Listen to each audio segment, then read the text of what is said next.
Domnule Cezar Popescu, vă rog să vă simțiți ca acasă, cum se spune, și să ne prezentați puțin contextul acestei dezbateri. Vă mulțumesc foarte mult pentru invitație. Și vă mulțumesc și noastră pentru că ați răspuns alături de invitație. O să-mi permit să reiau povestea pe care unii dintre astăzi deja o cunoașteți a implicării mele în proiectul Costica Axinte. Tata a fost fotograf. Ca și Axinte a lucrat o perioadă cu unul dintre fiul lui Costica Axinte, așa că numele de Axinte mi era cunoscut încă de când era mic. Acum câțiva ani de zile am văzut câteva cărți poștale editate de Muzeul Județean Ialomița, pe care apărea mare pe copertă numele de Axinte. Am început să întreb colegii și așa am aflat că în Muzeul Județean Ialomița sunt un număr impresionant de plăcuțe fotografice pe sticlă. Atunci era vorba de vreo 2000 și ceva de plăcuțe. Acum, după ce am văzut exact despre ce este vorba, vă spune că sunt peste 5.000 sau în jur de 5.000 de plăcuțe. M-am hotărât să mă implic în proiect pentru că plăcile fotografice se degradează extrem de rapid, chiar și păstrate în condiții mai bune decât au fost ele păstrate până acum. O parte dintre plăci au fost achiziționate, înainte să fie achiziționate în muzeu, au fost păstrate în condiții mizere, aș putea spune, că sub o cotineață, am înțeles, și acum sub o cotineață.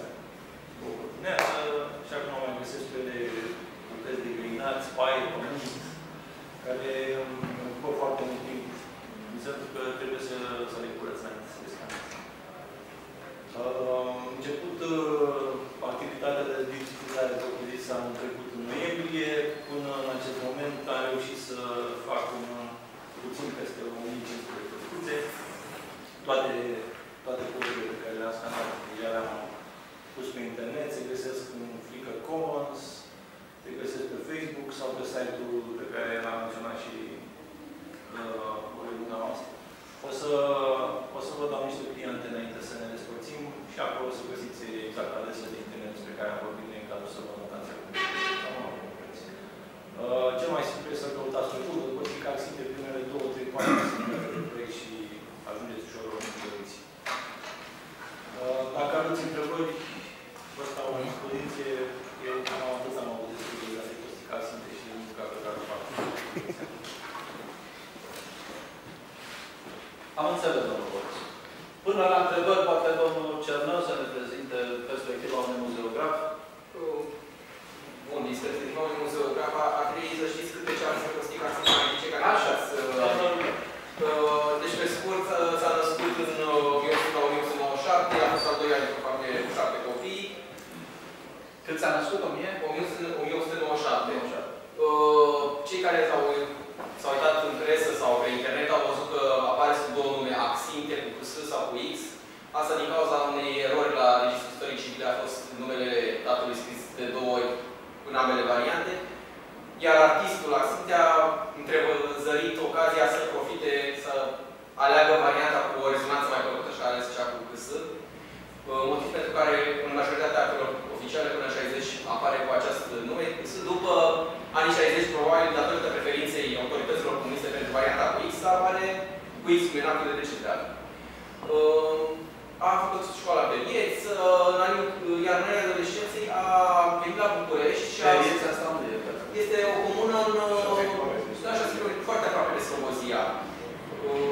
A făcut doar școala generală și n-a fost un elev eminent. A fost un elev mediocru, e adevărat. Însă a avut o ambiție foarte mare. A plecat în anii adolescenței la București și a făcut ucenicie la un atelier fotografic.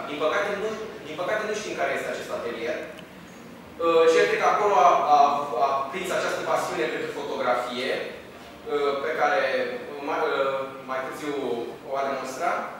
Iar la 18 ani a făcut așa o încercare oarecum nebunească de a-și urma fixului cel mare și de a deveni pilot.